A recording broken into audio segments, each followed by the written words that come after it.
Siapa di sini yang doyan makanan Cina? Ya saya. Chinese cuisine mana yang paling lu doyan? Chinese cuisine paling gua doyan. Sichuan, Hangzhou, Zhejiang, Jiangsu, Guangdong sih. Guangdong. Gua. Dan lu notice gak? Belakangan ini di Peak itu banyak banget restoran China. Nggak cuma di Peak ya, sorry ya, di daerah Pluit, Muara Karang pun juga. Pluit, Dan Muara Karang, Kelapa Gading. mereka itu yang dijual adalah makanan otentik. Dari mana kita tahu otentik? Karena kokinya impor dari China. Betul. Dan ini adalah fenomena yang juga gue perhatikan di Semarang. Karena gue kemarin barusan pulang kampung. Itu di daerah perumahan gue, Pura Jasmoro, itu banyak banget restoran China. Dan gue kan iseng ya, bertualang kuliner. Gue samperin nih satu persatu. Itu bener-bener laupannya China, kokinya China. Gue yakin juga yang punya sebenarnya orang Cina. Apa yang sebenarnya lagi terjadi di dunia kuliner kita? Sebenarnya yang terjadi itu agak-agak simple, mengikuti pertumbuhan ekonomi yang ada. Berapa tahun belakangan ini, mungkin udah sekitar 5 tahunan ya ada. Orang Cina itu berbondong-bondong datang ke Indonesia buat berdagang. Apapun itu, dagang dari peniti sampai mesin, sampai wanita juga ada sih. Seiring pertumbuhan dengan banyaknya komunitas-komunitas orang China mainland, yang pasti banyak juga makanan yang bertumbuhan. Ini istilahnya adalah bisnis yang sebenarnya catering untuk para Chinese mainland yang tinggal di Indonesia. Tapi kalau bisa menarik orang Indo, kenapa tidak? Kenapa tidak? Karena makanannya juga enak sebenarnya. Betul. Ini kan berarti menunjukkan ya betapa banyaknya sebenarnya orang Chinese mainland yang ada di sini. Banyak banget. Sebenarnya bukan di sini aja, di seluruh dunia udah nyebar sebenarnya, di mana-mana juga ada. China kebanyakan manusia, kata dia Yeah. nih, ambil rakyat. Nah, menurut lu sendiri, dengan banyaknya serbuan masakan Chinese autentik dengan koki otentik, itu bahaya atau enggak sih buat dunia kuliner kita? Apa pengaruhnya? Apakah ini adalah sesuatu yang bagus atau sesuatu yang buruk? Mostly sebenarnya positif. Kalau menurut gue ya, di mata gue sebagai konsumen dan seorang tukang masak ya, gue demen masak. Sebenarnya sesuatu yang positif. Kenapa? Ini memperluas wawasan kita tentang dunia kuliner juga. Kita pengen tahu misalnya, oh malah Xiangpo yang otentik kayak gimana sih? Gak usah jauh-jauh ke Cina. Referensi mulai ada banyak di sini. Walaupun nggak semuanya enak, nggak semuanya otentik. Ya carilah yang enak gitu kan. Terus kedua, sebagai konsumen, pilihan makanan kita makin banyak. Betul. Lu mau makanan apa? Sichuan ada, Tongpei ada, Beijing belum ada yang enak sih di sini. Beijing belum ada. Masih Hunan tapi semua. udah ada yang enak. Hunan ada yang enak. Nah, itu jadi wawasan kita luas tuh, ya kan? Banyak tuh. Wah, ini enak nih, itu enak nih, gitu kan. Istilahnya kalau untuk seorang foodie, ini Foodie adalah surga. Betul. Ini adalah hal yang harus didukung. Betul. Tetapi bagaimana kalau melihat dari posisi pengusaha restoran lokal? Pengusaha restoran lokal sebenarnya bisa terpengaruh, bisa enggak. Tapi sebenarnya sih tergantung makanan lu juga ya. Misal lu jualan nasi pecel, ya nggak bakal pengaruh juga. Lu jualan Chinese food sekalipun, nggak bakal kepengaruh juga kalau menurut gua. Kenapa? Karena Chinese food Indonesia itu udah beda sama Chinese food yang di Cina. Betul sekali. Orang China mainland datang ke sini makan Chinese food di sini bingung. Mereka nggak bingung, mereka enak sih, tapi beda ya. Tapi beda gitu. Beda ya karena udah dilokalisasi sama taste Indonesia sendiri. Nah, yang jadi concernnya gua adalah dengan gempuran banyak banget orang Cina yang buka restoran Cina di sini, makanan-makanan lokal itu citranya jadi agak kesaing, ketutup. Karena kenapa? Kalau misalnya lebih banyak yang jualan makanan Cina daripada makanan lokal, otomatis kan pilihannya lebih banyak yang Cina dong. Orang akan lebih tertarik sama yang pilihannya jauh lebih beragam. Dan makanan Cina itu bisa dibilang makanan modern lah ya, bisa kalau zaman sekarang ya udah modern. Yang gue lebih khawatirin lagi adalah makanan-makanan tradisional yang jarang ke ekspos. Kenapa? Itu satu budaya yang mungkin bisa jadi dalam 100 tahun lagi mungkin udah hilang gitu. Kalau lu nggak preserve itu hilang. Dan sayang banget karena Indonesia tuh makanan Indonesia tuh keren banget, enak-enak banget. Kita sudah ada bahas beberapa, kita udah pernah bahas rendang. Makanan Indonesia itu banyak yang memiliki arti filosofi, punya budaya dalam. Jadi lu makan itu, lu kayak makan sejarah. Berbeda dengan beberapa restoran China yang baru datang ini, rata-rata makanannya itu makanan modern. Betul. Bukan makanan yang punya cerita. Banyak sebenarnya makanan Chinese food itu yang punya cerita, tapi nggak sampai punya filosofis. Mungkin nggak terjadi pergeseran nilai, istilahnya orang akan beranggapan masakan China itu, restoran China adalah tempat makan atau makanan orang kaya, sementara masakan tradisional malah beralih jadi istilahnya kayak makanan orang miskin. Gue tahu ini topik yang sensitif, tetapi kadang-kadang orang kalau lagi nggak punya duit, makan ke restoran ini yuk, restoran Cina. Aduh, gue nggak ada duit, makan pecel aja di pinggir jalan. Oh, kalau ini sebenarnya kita nggak bisa mengkotakkan di restoran Cina doang dong. Sebenarnya di Indonesia tuh udah lebih kayak kalau lu makan di restoran, mau ya restoran di mall aja deh gitu. Gak usah ngomong Chinese food, let's say. Gue jujur waktu zaman SD ngirain KFC itu makanan mewah. Padahal harganya ya segitu padahal aja. Murah sebenarnya. Tetapi kan dari situ kan bisa kelihatan image-nya itu loh. Image-nya adalah ini makanan mewah, makanan orang kaya. Sementara ini adalah makanan ya gitu aja gitu. Nah, ini yang salah dari bangsanya kita sebenarnya. Bangsa kita itu memang makanannya ya dari dulu itu nggak ada makanan yang dikhususkan buat raja atau gimana gitu. Ada. tapi terlalu enggak mengerikan, jadi nggak diturunkan aja. Ya dan nggak diangkat gitu zaman sekarangnya. Ya gimana, lu makanan raja namanya asu buntung, lu mau makan? Bukan, kalau misalnya gini loh, contoh bebek packing itu kan kenapa bisa ngetop banget kan? Ya ini udah buntung sih bijinya. Cuman kayak kalau bebek packing kita ambil contoh itu kan sebenarnya kenapa bisa ngetop banget? Karena rajanya suka banget. Di endorse langsung sama kaisar. Kaisarnya, wah gila ini makannya enak banget. Jadi kayak orang mikir, wah raja ya doyan makan bebek, gue mau coba kayak gitu kan.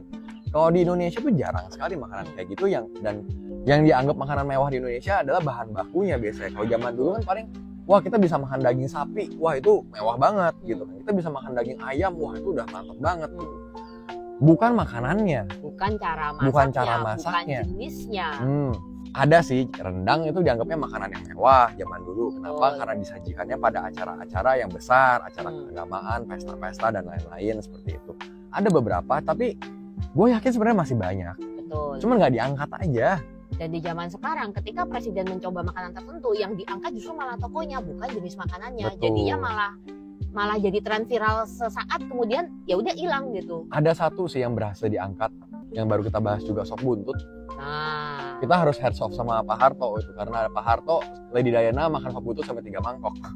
Kesan elegannya hilang, Pak. Tapi enak, yang penting makanan gue enak nih gitu kan bangga kita orang Indonesia, wih makanan mantap nih gitu. Tetapi secara jangka panjang pun itu juga tidak membantu terlalu banyak, dan malah ada beberapa makanan yang sampai-sampai diklaim sama negara lain, negara tetangga gitu. Nah itulah salahnya. Kenapa? Karena bangsa Indonesia sendiri tidak terlalu menghargai karyanya sendiri. Dalam hal ini kulinernya sendiri. Dianggapnya ya udah rendang itu makanan sehari-hari yang gue bisa makan di restoran Padang. Sop buntut itu yang bisa gue beli mungkin di warung tendaan juga ada. Sebenarnya kalau lu benar-benar mencintai dan lu sering promosiin luar negeri, kita ngomongnya diplomasi gastronomi. Diplomasi gastronomi. Yang dilakukan sama bangsa Korea dan Thailand itu gencar banget mereka. Dan Cina pun sebenarnya sekarang nggak langsung melakukan juga zaman sekarang. Itu kalau lakuin, nama Indonesia tuh, wah gue yakin nomor 1, nggak mungkin ada yang bisa ngalahin. Ingat, dulu kita dijajah beratus-ratus tahun karena mereka nyari. Ingat, kita dulu dijajah beratus-ratus tahun karena mereka itu nyari bumbu rempah yang cuma ada di Indonesia dan di satu pulau doang. Ya, betul sekali. Gue yakin banget ya sebenarnya kalau bangsa Indonesia ya bisa mengkurasi makanan dengan baik, sejarahnya diperhatiin, terus diangkat ke kancah-kancah internasional. Makanan Indonesia tuh nggak sulit banget buat ditandingin. Satu yang penting, dipreservasi dulu resepnya. Resepnya aja tuh udah banyak yang hilang. Betul. Ini satu cerita ya. Ada satu serat dari tahun 1814, abad ke-19, serat Centini kalau nggak salah tuh, kalau nggak dari Keraton Jogja, Keraton Solo. Ini sebenarnya mencatat tentang kehidupan sehari-hari, tetapi banyak juga makanan yang dicatat di dalam. Jadi kadang ada yang ditulis resepnya secara sambil lalu sih, kayak cara buatnya gini. Ada juga banyak yang cuma disebut namanya doang. Dan banyak yang sudah hilang gitu. Dan ini kan sayang sekali. Ini kelemahannya bangsa Asia Tenggara sih sebenarnya. Asia Tenggara tuh selalu kayak begitu. Gue nonton satu podcast, gue sebut gak apa-apa ya, Ray Jensen Radio. Gue udah pernah nonton. Podcastnya Om Botak, gak apa-apa. Dia waktu itu ngewawancarain Ko Philip. Itu dia yang spesialis makanan Thailand, seafood Thailand yang di Kelapa Gading. Dia tuh yang fully book. Dia cerita pengalamannya dia soal resep Thailand. Thailand pun juga sama, ada tercatat. Misalnya tom yum nih, gitu ya. Tapi nggak ada gramasinya. Nah loh. Jadi misalnya lu pakai udang, pakai kunyit, pakai belimbing gitu misalnya. Tapi berapa banyak? Tapi nggak ditulis. Jadi kayak gue mau masak ini tuh gue harus menunggu wangsit dari leluhur turun lu dulu harus gitu. trial and error jadinya. Dan ini emang kelemahannya bangsa-bangsa di Asia Tenggara. Banyak banget resep yang bagus, yang enak-enak, makanannya mantep-mantep, tapi tidak terkurasi dengan baik. Tidak distandarisasi. Sesimpel resep turunan lah, resep rumahan, keturunan dari nenek lu gitu. Nenek gua kalau ngajarin gua masak, "Nek, ini bumbunya apa?" "Oh ya, ini garamnya sak pincet, kecapnya sak kecrut, sambelnya sak jumput." Bener. Itu berapa? Sama, gue belajar sop buntut sama nyokap gue juga gitu. Ya bawangnya kira-kira ya 12 siung misalnya gitu. Ini apa? Ini garamnya ya cukupnya segini kira-kira. Ya bawangnya segenggam lah, segenggam gitu. Berapa gitu kan. Buat masak segini berapa harusnya gitu kan. Dan ini berbeda sekali dengan China. Contoh deh nasi goreng Yangzhou, this is your part. Yangzhou fried rice itu punya standarnya, di mana dia harus menggunakan bahan-bahan tertentu, bumbu tertentu, baru bisa disebut Yangzhou fried rice. Kalau bukan itu berarti palsu bukan fried Yangzhou rice. fried rice, ya fried rice yang lain lah. Dan di tengah gempuran masifnya makanan-makanan Chinese food mainland yang banyak yang minta ampun ini, gue harus angkat topi juga beberapa chef lokal yang ngetop bagus-bagus. Mereka udah mulai ngangkat tuh. William Wongso Iya, tapi dia old generation. ya. Ini young generation ya. Oh. Banyak banget yang mulai bikin kayak restoran Indonesian fine dining, yang resepnya unik-unik lah, di twist, diapain apa Even sama dia. Padang aja sekarang udah ada fine dining. Ada fine diningnya juga, dan itu sesuatu yang ya bikin bangga juga, dan mungkin itu salah satu survival mechanism kita buat ngelawan gempuran-gempuran kuliner dari negara lain, bukan China aja, supaya nama makanan Indonesia pun naik terus. Yang paling penting adalah supaya resep-resep warisan dari leluhur yang sudah punya kebijaksanaan ratusan tahun ini jangan sampai hilang. Dan di sini gue pengen angkat topi pada satu, sebenarnya dia itu kayak kompleks hotel villa gitu, tapi dia punya restoran namanya Rumah Tembi di Jogja. Semua makanan yang dihidangkan di sana itu adalah makanan yang di-reset lagi, dihidupkan ulang dari serat centini yang tadi gue sebut. Wah, itu mantap banget. Itu namanya Rumah Tembi. Harga sewanya juga nggak terlalu mahal. Jadi kalau misalkan ada yang mau mencoba pergi ke Yogyakarta, ingin menikmati perasaan kayak gimana sih rasanya lu makan di keraton zaman dulu di era Majapahit. Itu mah bukan Majapahit, sorry, itu era Mataram. Nama masakannya pun masih dijaga asli sama seperti yang tertulis di serat centini. Jadi kayak itu asu buntung beneran. Iya, tapi bukan asu buntung. Iya, nanti contoh. Iya. Itu banyak resep yang lucu-lucu sih, kayak ada namanya sambal gocek gitu. Setelah diteliti macam-macam, ternyata sambal gocek ini adalah cabai hijau yang biasa kita makan sama gorengan. Namanya sambal gocek karena kita ngambilnya sejumput begini. Oh, gua kira lu pas makan, gak kena, gitu gocek. Sambelnya bisa gini gitu ya. Sambelnya mau dicot, set, minggir. Ini adalah sesuatu yang sangat bagus, dan gua merasa kalau misalkan lebih banyak daerah bisa melakukan hal yang sama, lu bisa riset dari catatan-catatan masa lampau, lu bisa hidupkan lagi. Keren. Indonesia senjatanya kalau misalnya ayo makanan terenak di Indonesia, entry Indonesia 34 ya sekarang. 34 provinsi masuk semua, gua rasa 80% makanan Indonesia itu semuanya. Kalau nggak salah rendang udah diakui yang paling enak di dunia ya. Udah sempet diakui. Jadi kenapa kita tidak mengembangkan ini? Kenapa kita malah terkesan terlalu pasifis? Kita malah ngalah sama gempuran makanan dari luar dan kita biarkan. Enggak, kita harus fight. Nah.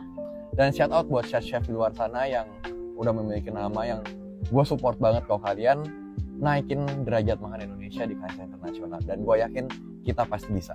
Nah, episode ini adalah bagian dari pesan layanan masyarakat dari Food Chronicles, karena kami adalah channel yang memang dibuat khusus untuk menceritakan kisah dan sejarah di balik setiap makanan yang kita nikmati. Kalau kalian suka sama video ini, jangan lupa like, comment, subscribe, dan share video ini ke seluruh dunia. Thank you for watching. We will see you in the next video. Bye-bye.